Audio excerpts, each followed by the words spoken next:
নমস্কার বন্ধুরা, শুভ সন্ধ্যা। আমি এখন তোমাদের সঙ্গে হোমমেড ফুচকা রেসিপি নিয়ে চলে এসেছি। এই ফুচকাগুলো আমি পেনসার থেকে কিনে নিয়ে এসেছি। আর এই ফুচকাগুলোকে তেলে ভেজে নিলে, দেখো ছাকা তেলে ভেজে নিয়েছি, আর কী সুন্দর মচমচে আর গোল গোল হয়েছে। দোকানের ফুচকার থেকেও এই ফুচকাটা খেতে কিন্তু কম সুন্দর নয়। আমার তো দারুণ লেগেছে। তোমরা এরকম কেনা ফুচকা খেয়ে দেখো, ভালোই লাগবে। আর আলুটা আমি শুকনো লঙ্কা, জিরে আর ধনেটাকে শুকনো খোলায় ভেজে নিয়েছি। ভেজে আলুটার সঙ্গে মেখেছি। তার সঙ্গে দিয়েছি সামান্য টক জল, নুন পরিমাণ মতন, আর দিয়েছি ধনেপাতা। সাথে ছিল মটর সেদ্ধ।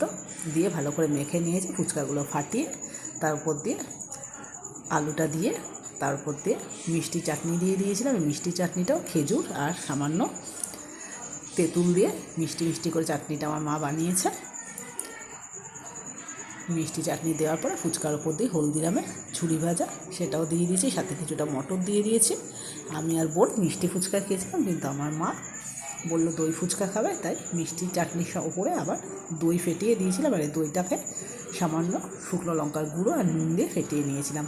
তোমরা কে কে আমার মতন ফুচকা খেতে ভালোবাসো কমেন্টস করে কিন্তু জানাতে ভুলো না। আর এই রোজই এখন বৃষ্টি হচ্ছে, আর বৃষ্টির দিনে ফুচকা খেতে কার না ভালো লাগে?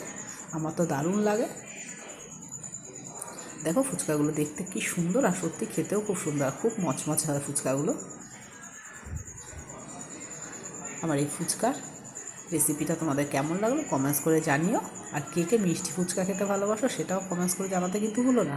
আমার তো মিষ্টি ফুচকা দারুণ লাগে খেতে। তবে টক জল দেওয়া ফুচকা খেতেও খারাপ লাগে না, তবে মিষ্টি ফুচকাটাই আমি বেশি পছন্দ করি।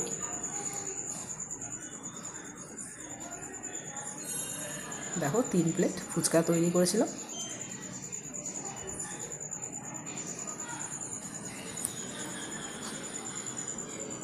ভিডিওটা এখানেই শেষ করলাম। Thank you everyone. তোমরা সবাই খুব ভালো থেকো।